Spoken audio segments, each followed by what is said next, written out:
Laipni lūdzu MyFitness podkāstā bez svariem. Es esmu privātais treneris Kārlis Matisāns, un uz šodienas sarunu es uzaicināju Gustavu Melnenbergu. Gustavs ir mans uzticamākais speciālists, ja kādam ir nepieciešama fizioterapija. Un šodienas sarunā mēs runāsim par to, kā trenēties, lai nebūtu traumas, kā trenēties, ja tev jau ir kāda trauma. Čau, Gustav! Čau, Kārli! Tev profesionālā basketbola karjera Amerikā beidzās ar stresa lūzumu pēdā un ar cukura diabētu. Pastāsti, kas notika? Vecās brūces uzreiz sāls iekšā. Pielādēts jautājums vēl. Diabēts, laikam, kronoloģiski pirmais. 18 gadi. Tas viss diezgan strauji notika. Bez ģimenes vēstures par tam līdzīgām diagnozēm. Līdz ar to tas bija diezgan pārsteidzoši. Jo diabēts vienmēr asociējās ar kaut kādu neveselīgu dzīvesveidu, lieko svaru, tam līdzīgām lietām. Es biju sportists, kurš trenējās 11 reizes nedēļā, nopietnā profesionālā basketbola līmenī. Un 3 nedēļu laikā pēkšņi svara zudums, pasliktinās redze, visu laiku urinēšana, vēlme padzerties. No sākuma mēs tur galvu izmeklējām visu pārējo, jo bez ģimenes vēstures. Ar tam līdzīgām diagnozēm, līdz ar to tas diapazons, kas tur varēja būt, bija milzīgs. Un nekādā veidā taču neasociējās sportists ar diabētu, vai ne? Un šeku reku viena naktī vēmšana. Mamma saka, viss, zvana ātriem, izmēra cukuru un bums, 4 reizes augstāks cukuru līmenis nekā tā kā vajadzētu būt. Un jā, es diezgan spītīgs. Es tā kā vienmēr, laikam, dzīvē esmu bijis ar predispozīciju, ka, es esmu pelnījis kaut ko, un es esmu gana labs, lai sevi iekšā, lai gan ārēji bieži vien kaut kādas lietas liecina, ka es neesmu gana labs, bet iekšēji es jūtos gana labs, lai sasniegtu lietas. Un ar visu to diabēta diagnozi Gaļasarā sāku nākamajā dienā jau pa kāpnēm izklupienus taisīt. Un tā tālāk, un es pēc nedēļas slimnīcā vēl nedēļu pa mājām padzīvoju, un tad gāju uzreiz atpakaļ Jaunatslīgā spēlēt. Un man es jau biju iesācis savu to plānu doties uz Ameriku studēt. Jau bija pirmie kaut kādi piedāvājumi par pilnlaika stipendijām, spēlēt basketbolu universitātes komandā un iegūt izglītību tādējādi. No sākuma es pat neteicu treneriem, ka man ir tagad jauna diagnoze. Jo es savā galvā tas nevarēja man kādu veidu limitu dot. Es vēl pats biju tik droši vien tādā kaut kādā nolieguma fāzē. Ja mēs zinām šīs traumas fāzes, kā mēs tās apstrādājam, tad tas bija tā, droši vien tā nolieguma fāze priekš manis vēl. Trenējos, pierādīju sevi, pats taisīju visus tos video ierakstus, sūtīju ēpastus un dabūju to stipendiju, aizbraucu uz Ameriku. Amerikas basketbols man negāja, tik gludi, kā vajadzēja. Bija pozitīvas sezonas, negatīvas, kaut kādi lausti solījumi no treneru pusēm. Esmu tik daudz pie tik daudz treneriem bijis, tik daudz fizioterapeitu treneri, treniņu metodikas, visu, ko tu var iedomāties. Amerikas skola, Latvijas skola, Eiropas skola, visu, ko tu var iedomāties. Un beigās tur tā cīņa pēc tā, ko es savā galvā esmu pelnījis, un tas pretējais kaut kāds sitiens no dzīves, kas tā kā man sita atpakaļ, noved pie stresa lūzuma pēdā, kuru es Amerikā izoperēju. 3 mēnešos centos atgriezties un salauzu vēlreiz. Es braucu uz Itāliju. Parakstīju profesionālu līgumu, tur es ieplēsu vēlreiz to kaulu. Faktiski pusotru gadu laikā es 2 vai 3 reizes ieplēsu to pašu vietu. Dabūju izņemt to skrūvi ārā, ko man Amerikā ielika. Man piedzima meita, un es sāku strādāt fitness un vingrošanas fizioterapijas centrā, kur mēs satikāmies. Tā kā mēs satikāmies tādā diezgan trakā laikā manā dzīvē, ko ir retrospektīvi droši bišķiņ grūti aptvert, kur es biju tajā brīdī un kur es esmu laikam ticis šobrīd, ka mēs ar tevi tādā lielā mēroga podkāstā šobrīd atrodamies. Jā. Pastāst, kā no tava skatu punkta, cik daudz tu jau šobrīd esi iemācījies, kāpēc tev bija tik daudz tās traumas īsā laika periodā vienā vietā ķermenī? Vai tas bija saistīts ar treniņu metodi? Kāds tavs viedoklis? Tur tā lieta biomehānika. Kāpēc man biomehānika ārkārtīgi interesē šobrīd? Un tā ir tā galvenā. Varbūt mazliet nepatīk vārds modalitāte, tāpēc, ka tas gan ir lamu vārds vai funkcionālie treniņi vai kaut kas tam līdzīgs, bet uz biomehāniku un pareizi stāju un gaitu nevienam tā kā autortiesības nav. Un tas nav tā kā viena cilvēka izdomājums. Tad, pat cik man atkārtojās viena tā pati trauma un par spīti tam, ka es ļoti lieliski strādāju svarzālē, lieliem svariem, vienas kājas pietupieni, vilkmes, ķermeņa augšdaļa, korpus, visu darīju. Es biju pie labākiem treneriem tieši tajā basketbola pasaulē, pat vieglietīgas pasaulē, Latvijā pazīstamiem, Amerikā ļoti atzītiem treneriem. Es darīju visas jaunākās, modernākās, foršākās, atzītākās modalitātes. Visu, ko vajag, tu darīji? Man atkārtojās viena tā pati problēma. Es nevarēju augstāk uzlikt. Es darīju 3 reizes vairāk kā man komandas biedri. Man komandas biedrs tur nodzēs. Es teikšu godīgā valodā, man komandas biedri bija Amerikā, kur nodzēs kāsu pirms treniņa, ieradās 10 minūtes vēlāk, nekā viņiem vajadzēja. Viņš varēja padusē līdz stīpai uzlikt, kas, protams, ir daļai ģenētiski faktori, bet arī biomehāniski kaut kādā ziņā. Es sāku vienkārši sev uzdot jautājumus, kas šeit nenotiek, kas iet nepareizi. Tā gada laikā kaut kā apaudzējies, eju cauri tam visam, mēģinu saprast, kas strādā, kas nestrādā, kas rada tos paliekošos mainīgos apstākļus. Un es jāsaka smieklīgi, bet 30 gadi man nesen palika. Es lecu augstāk, skrienu ātrāk nekā, kad man bija 18, 20. Agrie 20. Tā kā interesanti, jā, interesanti. Interesanti ceļi esmu gājis šajā pasaulē. Jā. Ja tev sevi būtu jātrenē vēlreiz, ko tagad tu darītu citādāk? Es primāri nepārtrenētos. Kā to var izmērīt? Kāds, kuram šobrīd ir līdzīgs vecums un mērķi? Zini, kā ir sarežģīti, tāpēc, ka tagad tu esi augstas performance, augstu sasniegumu, laikam tas pareizais termins, augstu sasniegumu atlēts, tad visi par tiem sasniegumiem, un tad attiecīgi vienmēr tā formula šķietam ir lineāra, jo vairāk trenēsies, jo smagāk, jo labāk būs rezultāti. Un to mēs vēl joprojām redzam patiesībā. Lai gan tas pamazām mainās, bet tas vēl joprojām notiek sportā. Līdz ar to es nezinu, vai es darītu citādāk. Es droši vien tāpat būtu pakļauts tajā pasaulē. Bet tīri priekš sevis es noteikti, ka... Tas gan izvēl smieklīgi izklausās, es droši vien slinkotu vairāk. Tu iedod sev brīvību, atpūtu? Tā ir tā pirmā sajūta, kas man nāk tagad, jo es neesmu tā ļoti daudz domājis par šo ikdienā, bet tas tā kā paradoxāli nedaudz ir, bet es noteikti nedarītu tik daudz ekstra, cik es darīju, vai ja es darītu pavisam citādākas kaut kādas biomehāniskas lietas. Piemēram, ja man ir lielākā daļa basketbola, tā tad ir treniņu metodikas, ir, pieņemsim, tur visi tie vienas kājas pietupieni, vilkmes, skvati un tam līdzīgas lietas. Jā, ķermeņa augšdaļa, tad es vairāk ieviestu laterālās kustības no sānas, daudz vairāk vērpienas, rotācijas.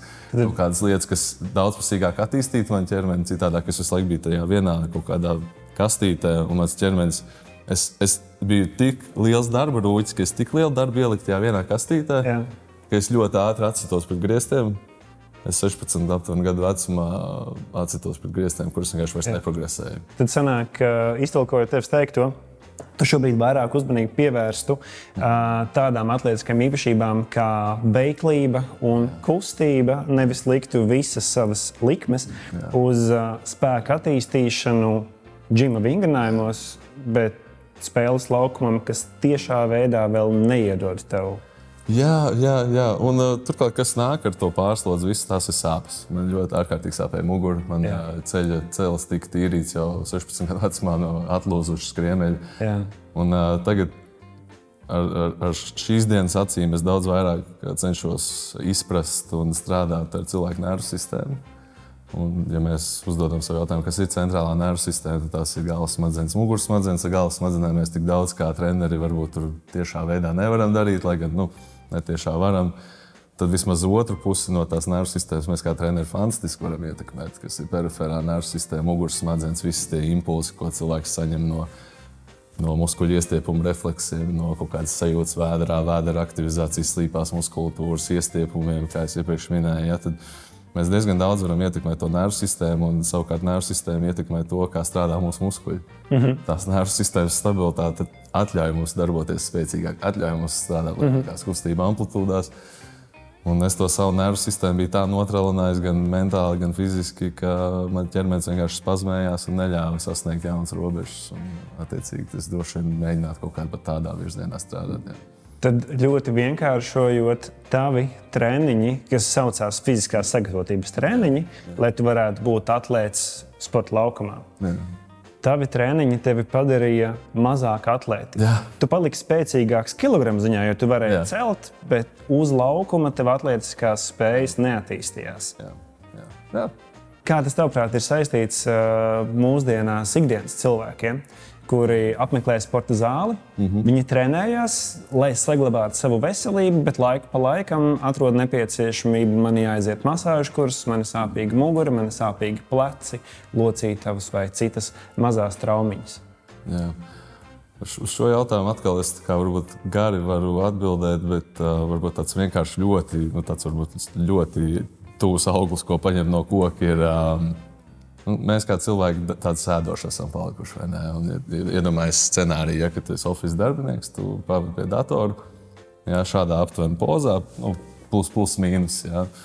Un tad tu aizēji uz trenažēru zāli un, teiksim, no 10 vingrinājumiem 8 tev ir vai nu pietupieni, kas ir aptuveni šādā kustību mehānikā, plaknē, un tad tur 4 ir uz kājām, kaut kāda tam līdzīga pietupiena uz augšu, uz leju, ja?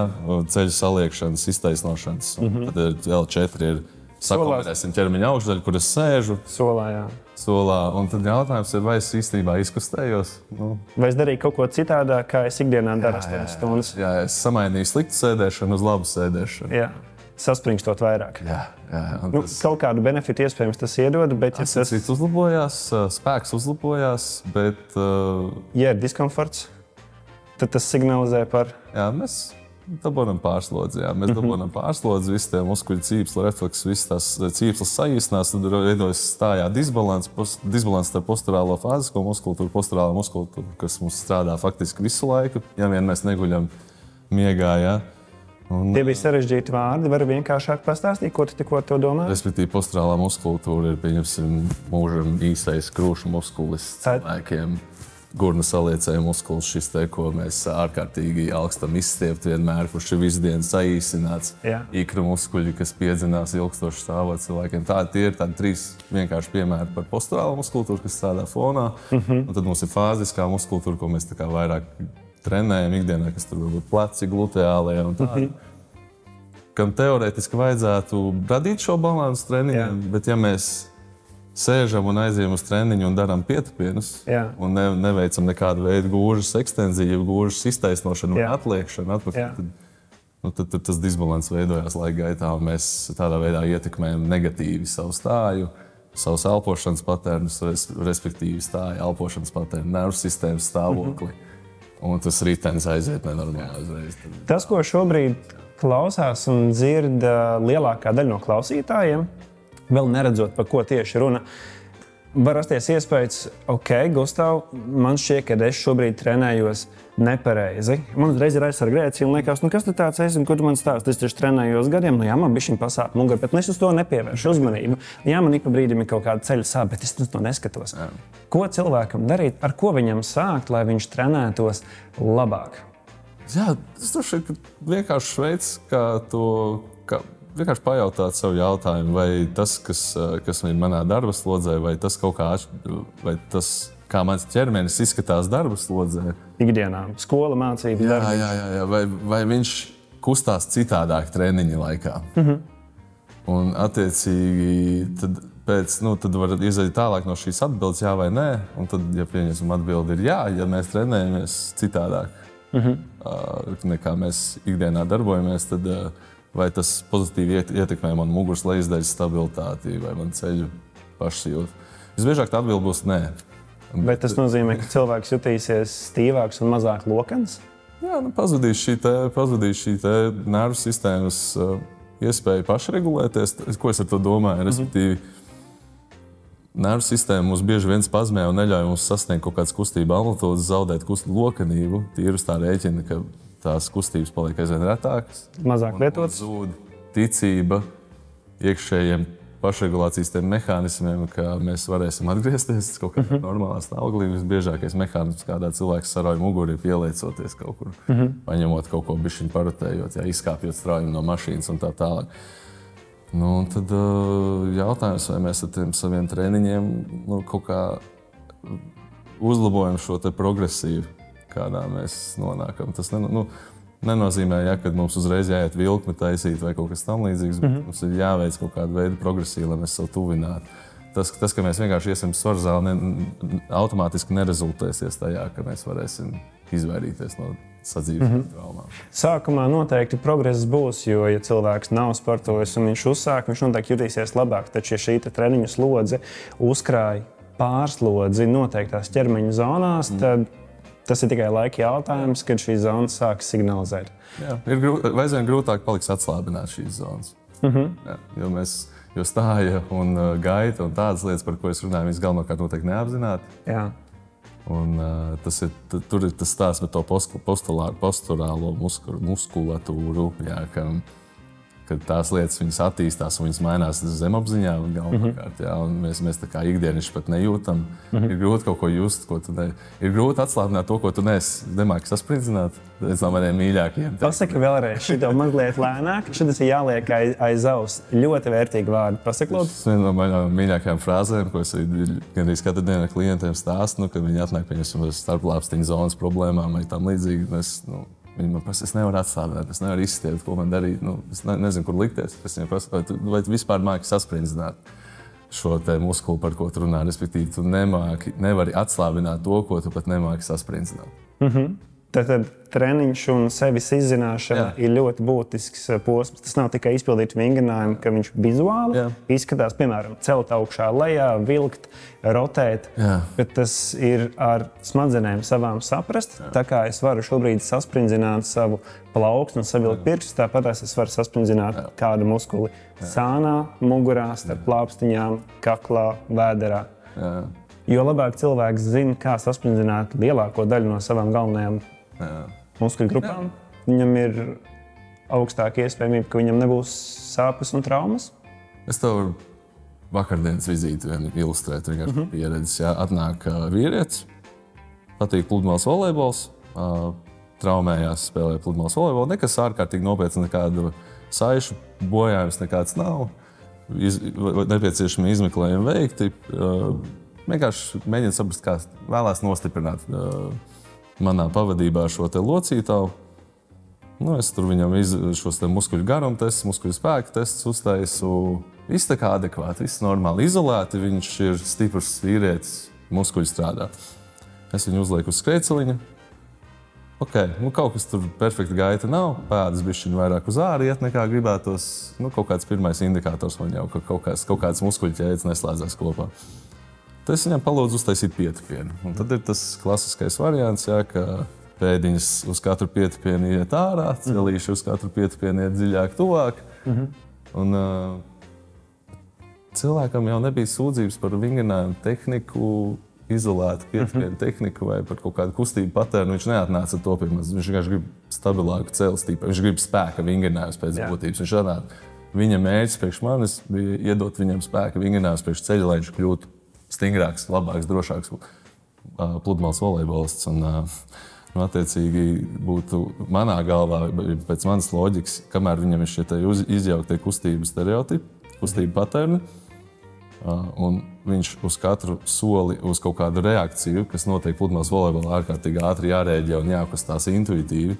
Ja viņam šīs locītavas neiet viena virs otras, būtu muļķīgi manā galvā izolēti stiprināt konkrētu locītavu, ja nav šis stabilizējošais faktors no apakšas un no augšas. Tad, ja runa ir par celi, visbiežāk sāpes celī būs cēlonis būs meklējums vai nu pēdā, vai nu gūžā. Celis vienkārši ir nabaks pa vidam. Celis reaģē pa vidam. Viņš iztur tik, cik var izturēt. Jā, par to es tās. Un arī tā trauma, tur tas nesmieklīgs, bet tā patiesība tajā ir tā, ka viņam jau tā trauma arī īstenībā notika tāpēc, ka nenoreaģēja gūžas, nenoreaģēja gurni. Nenostabilizēja, viņam celis izgāja uz otru pusi, atlec atpakaļ, viss smuku locītavu nostrādāja. Bet šis stabilizējošais faktors, šīs neapzinātās muskuļu ķēdes, kurām ir jāsāk miedarboties, lai mums rastos šī stabilitāte. Un tad, kad mēs satrenēsim to visu apkārt un veicināsim šo stabilizējošo atbalsta tādu mehānismu, tad tā locība daudz drošāk paliks. Par traumām un par to, kā notiek traumas. Vai cilvēkam vienmēr, piemēram, spēlējot pludmales volejbolu, ir jādomā, kā viņš piezemējās, lai tikai nesatraumētu savu celi? Jā, tad viņš būs diezgan slikts pludmales volejbols. Jo viņa fokus būs nevis uz spēli, bet uz to, kā viņam jākustās. Jā. Vai to var kaut kādā veidā uzlabot šo mehānismu? Nu jā, tieši tā. Tieši tā ar daudzpusīgu, vispārīgu fizisko sagatavotību. Un te atkal tieši stāsts par to, ja mums ir tas oficiāls darbinieks, kuram ir hobijs pludmales volejbols, un ja viņa vienīgie kustību mehānismi ikdienā, gatavojoties pludmales volejbolam, ir pietupieni, izklupieni, vilkme vienā kustību plaknē, savukārt volejbols ir kritiens, vērpiens, rotācija, ieliekšanās, viss iespējamais, un tas viss ir uz reakcijas balstīts kaut kāda nervu sistēmas vienkārši tā kā sagatava. Tad tur nerodās tā gatavība. Un tad, attiecīgi, tam volejbolistam būs ārkārtīgi sarežģīts tas process. Visu laiku domāt, vai man celīts iet vietā, vai neiet, vai man pēda, vai es tagad nedrīkst atkāpties pārāk strauji, man ahils tur nedroši jūtās. Vai ir iespējams, ka cilvēka ķermenis var iemācīties šī kustības labot un ievērot automatizēti? Jā. Un tas ir tas veids, tagad popkultūrā populārāks viņš paliek, popkultūrā negluži, bet tādā mūsu industrijā tas functional patterns, viss tas tā modalitāte. Bet, lai gan to sauc vienkārši varbūt par vienkāršākos vārdos par funkcionāliem treniņiem, bet vienkārši dažādi tie kustību mehānismi, visādas tādas lēkāšanas, kur tu ātri pātrinies, tikpat ātri apstājies, caur kaut kādu rotāciju, vērpienu. Cilvēkam vienkārši varbūt jāpiet uz kaut kādiem daudzveidīgiem. Vienkāršos vārdos runājot, cilvēkam jāpiet uz daudzveidīgākiem treniņiem. Tam nav jābūt kaut kādai konkrētai modalitātei. Tad spēka treniņš ir ok, bet rūpējies arī par veiklību. Aizēju uz kardio treniņu, kur ir kaut kāda sēna leciena, aizēju uz kaut kādu stepu vingrošanu, kur ir kaut kāda uz pakāpieniem. Grupa nodarbības mēģina savu ķermeni daudzpusīgāk attīstīt. Un patiesībā tas cilvēki ir pārsteigti, cik viņiem parasti ir tā rezervācija, ka viņi negrib kaut kādas jaunas lietas darīt, kas viņiem nesanāk, ja tīpaši pieaugušos. Izstāst izli. Jā, bet tas, kā tas ķermenis uzreiz adaptējās, ir vajag interesanti. Tad tā nervu sistēmas reakcija pēc tam ir daudz kaut kā stabilāka uz visu, kas ir jauns.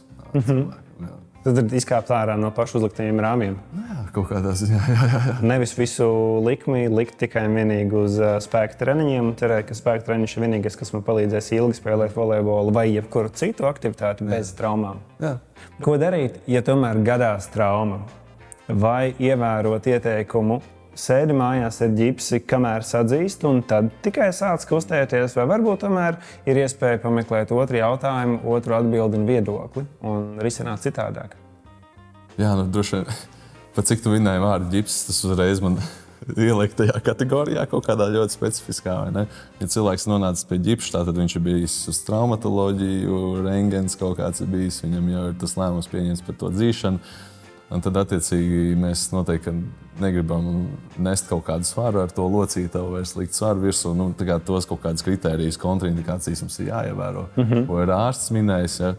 Tad ar salauzt to neslogot, ļaujam sadzīt. Jā, protams, mēs vienmēr prioritizēsim. Mēs kā veselības aprūpes speciālisti un treneri, mums vienmēr ir kaut kādā ziņā jāatstāj tie lielie lēmumi ārsta ziņā, bet mēs noteikti varam akcelerēt to sadzīšanas procesu, vienkārši ar perifērās asinsrites uzlabošanu. Tev salauzt potīti, sāc kustināt pirkstus. Kamēr tev ģipsis, tu jau to pašu potīti nemaz nevarēsi pakustināt. Bet, attiecīgi, pirmās nedēļas, kad tev ģipsis nost, pēc visām veselības aprūpes speciālista ieteikumiem, vēlams uzreiz doties pie fizioterapeita vai trenera, kurš ir lasījis šo te literatūru pieejamo, kas ir, un sāk to potīti kustināt atļautās kustību amplitūdās, tādā veidā vienkārši krietni pātrinot to atlapšanas procesu kā tādu, spēku un simetrijas noturēšanu. Jo aizvien biežāk varbūt potīte ir tāda ļoti limitējoša tēma, bet pieņemsim par ceļiem. Ļoti daudz cilvēku traumē savas krustveida saites. Un tu noteikti esi dzirdējis, ārkārtīgi populāri paliek, populāri man nepatīk vairs populāri, bet vienkārši nozīmīgi paliek vingrošana pirms operācijas.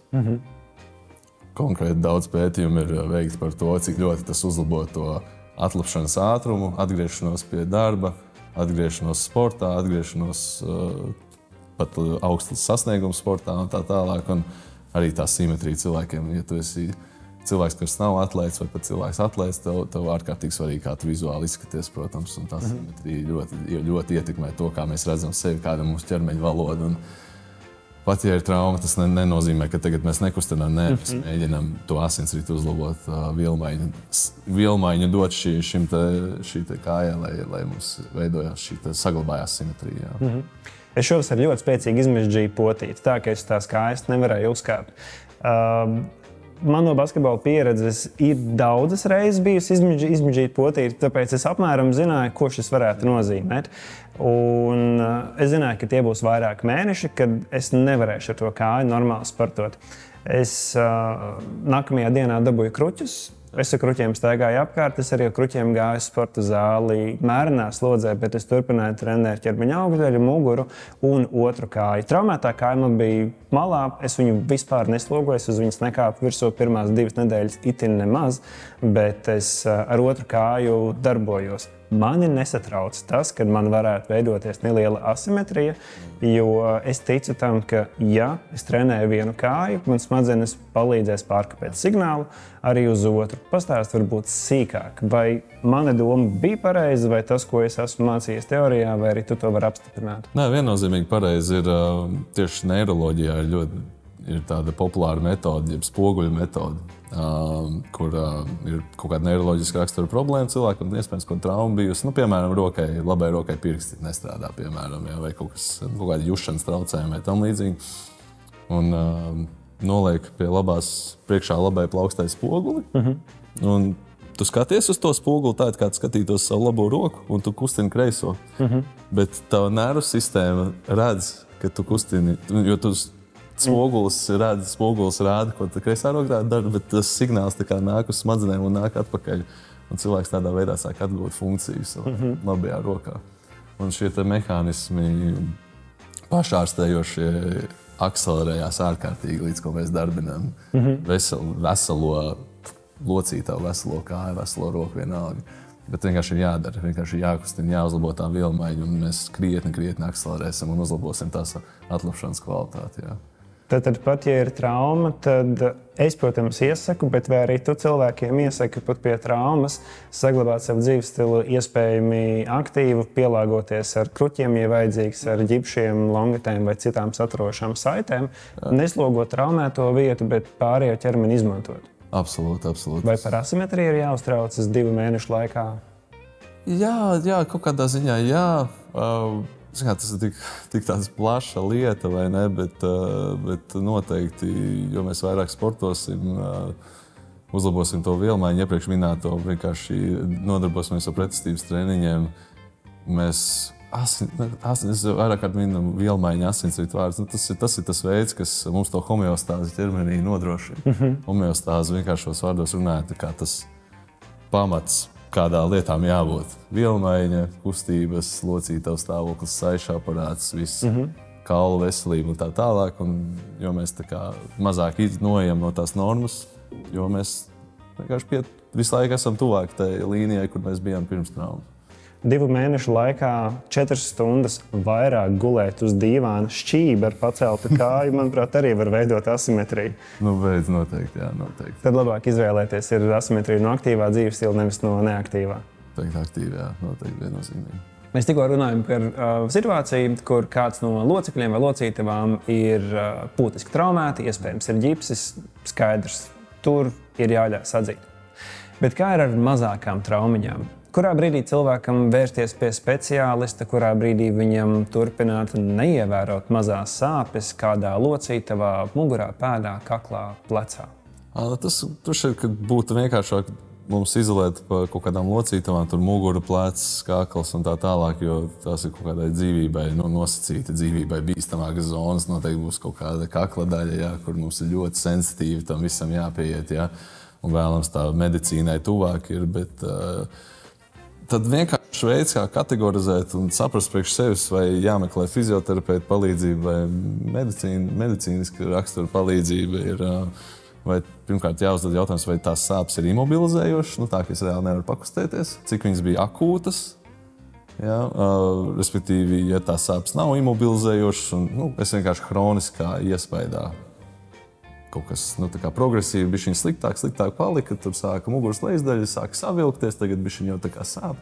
Tad es teiktu, ka drīzāk loģisks risinājums ir iet pie fizioterapeita, adresēt to cēloni, no kā tas progresēja, iziet visai tai secībai, tai etioloģijai, caur kā tas attīstījās, un kaut kādā veidā mēģināt to mainīt. Jā, uzreiz to kustību, tas ietvers kaut kādu vingrošanu, masāžu iespējams, tas ietvers kaut kādu kustību mehānismu izmaiņas, varbūt kaut kādu nervu sistēmas stāvokli, varbūt kāda ergonomika. Ļoti plaši fizioterapeits var palīdzēt, arī treneris, tā skaitā ar to visu to stabilizējošo aspektu, kas ir izveidojies hroniski. Bet ja mums ir kaut kāda ļoti akūta problēma, kur mums ir trieciens, uzreiz imobilizējošas sāpes, un tā, ka reāli ietekmē mūsu ikdienu, tad noteikti mēs meklējam medicīnisku raksturu palīdzību vai kaut kādu izmeklējumu, nosūtījumu un tā tālāk. Bet viens jau neizslēdz otru, man liekas, ka tur ir tas, kas pazūd, ja bieži vien, kad cilvēki šaustās vienu vai otru. Īstenībā jau varbūt tā bija. Man pieņemsim, mani ģimenes ārsts sūta pie manis kaut kādā veidā akcelerēt, asistēt tai rehabilitācijai, konkrētai problēmu zonas risināšanai vai notikumam. Ja. Kaut kāda varbūt muskuloskeletāli it kā nesaistīta lieta, atvilnis, piemēram, cilvēkam viens ir medikamentozā terapija, bet tad atkal jādomā par krūšu kifozu, palielināt izliekumu mugurkaula krūšu daļā, un to es savukārt palīdzu atrisināt. Tā kā es sadarbībā ar ģimenes ārstu, mēs tādā veidā strādājam ar cilvēku, bet ja iet runa par vienkārši locītavām, tie ir tie divi galvenie jautājumi, ko uzprasīt sev. Trešais jautājums droši vien ir, vai nav kaut kāda veida infekcija vai kaut kāda tūska pēkšņa, ja, kas atkal radītu raizes ne par muskuloskeletālu risinājumu. Kaut kādas sirds lietas iespējams, ja, tad mums noteikti vajag medicīnisku raksturu palīdzību. Bet, jā, vienkārši, lai nav šis te kaut kāds nejaušības faktors, jo vairāk tā ir šķietami nejaušība un akūta un spēcīga ļoti, tas ir vairāk uz medicīnu. Ja tas ir hroniski, locītava, muskulis, tad vairāk fizioterapija un treneris noteikti varēs palīdzēt ātrāk un iespējams vienkārši laiki nebūs tik laikietilpīgi, kamēr pieraksts, kamēr izmeklējums, tad atpakaļ. Tā tas vienkārši ātrāks ceļš uz palīdzību. Nereti ir tas treneris vai fizioterapeits vienkārši ir jāizvērtē kaut kādā veidā. Jā. Ko tu ieteiktu tiem cilvēkiem, kuriem regulāri ir kāda zona ķermenī, kas varbūt pat pāris reizes gadā ir satraumēta? Vai, piemēram, savilktā mugura, varbūt tas īdošais plecs, kurš ik pa brīdim sāp. Jā. Vai turpināt iesildīties, un tad, kad iesildās, tad nesāp un turpināt savu treniņu, vai tomēr izmantot to kā signālu, ka man ir vajadzīga palīdzība, tas, ko es daru līdz šim, man nestrādā? Jā, šitā ir tā aizvien populārākā tā analoģija. Ja mašīnai visu laiku viens ritenis nodilst, tad jau nav riteņa vai ne? Tad kāds tas mehānisms tajā visā tur.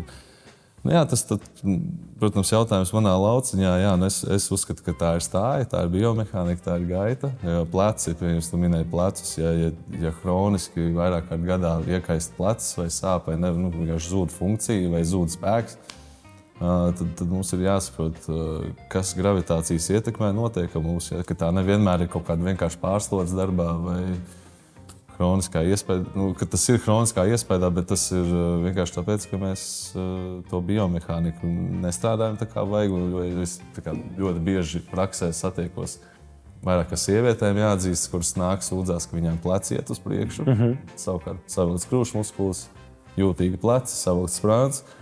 Un, kad mēs nofotografējam stāju no sāniem, pleci ir aiz ķermeņa vispār. Tā kā aiz šīs gravitācijas līnija, iedomāt līnijas starp potīti, cēli, krustu kaulu, plecu, austu kanālu.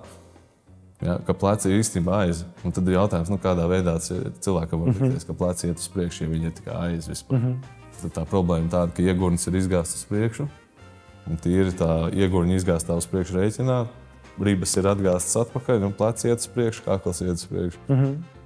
Tad šis ir mans uzdevums to atpazīt, ilustrēt cilvēkam, iedot spēju pašregulēties, vairāk ikdienā pievērst tam uzmanību un iedot šos stabilizējušos vingrinājumus, kas atļaus neapzināti nonākt atpakaļ uz šīs gravitācijas līnijas un attiecīgi uzlabojot stāju, mēs atrisinām pleca problēmu, kas bija kroniska, kas vairāk kārt atkārtojas. Cilvēks tur iespējams gāja uz masāžām. Masēja plecus. Uz 3 dienām forši, atkal pieraksts nākamnedēļ, atkal 3 dienas labi, 3 dienas slikti, atkal masāžas 3 dienas labi, 3 dienas slikti. Tad jautājums, visdrīzāk tur nebija tāda lokāla problēma, tas bija vairāk sistemātiski, ka kaut kas kroniski tur nenotiek tā kā vajag. Tad, ja ir sāpoši vai savilkti pleci spranda, iespējams, ka problēma nav sprandā, bet gan mazliet lielāka bilde ir jāredz. Visbiežāk gurnos, iegurnī, jā. Jā, okay. Tas ir pateikami zināt, ka vismaz jau ir sašaurināts tas iespējamo problēmu apjoms, un tad ir iespējami risinājumi. Super plaši, jā. Tur ir tās visādas skolas ir lasītas un literatūras un tā tālāk pētījumi, un tur ir visādas saiknes, jo vecāks cilvēks paliek, jo tur arī viscerālā ietekme, orgāna ietekme, un tad tur mēs... Vecāks tas ir pēc 30? Nē, pēc 40, 50. Tad tev vēl 10 gadi pašam ir mieriņš. Tāls ceļš ejams ir, bet tur visādas saiknes ar viscerālo aspektu, psihosomātiku un tādā garā, bet tas jau tur mēs ejam jau tur tādos dziļumos, kur nevienmēr vajag iet, bet vienmēr jāsāk ar kaut kādu to muskuloskeletālo mehānisko, un tas bieži vien ir viss, ko vajag.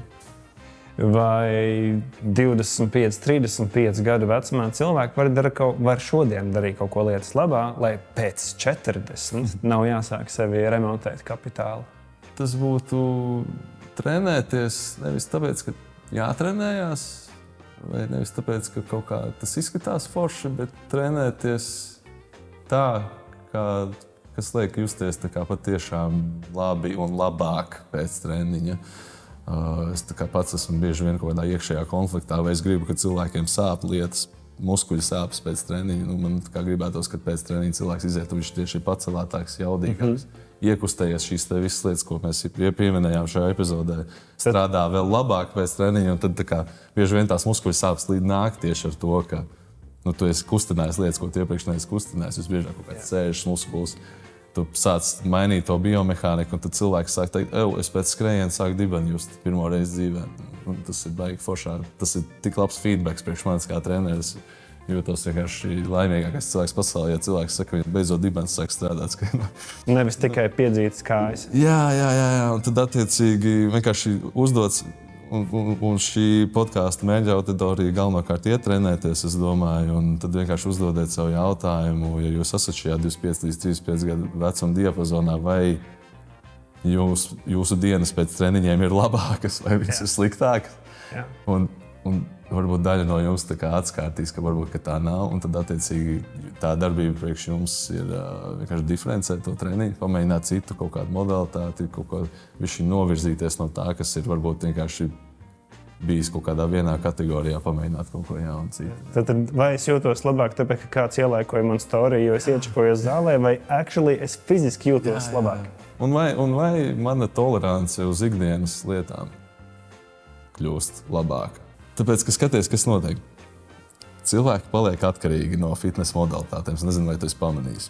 Es arī esmu. Cik bieži staigā kaut kur vai runā ar cilvēku, un viņi saka, tur, ja es nepavingroju vai neuztaisīju to konkrēto šito te vingrinājumu vai 5, tad man diena nesanāk, neizdevusies.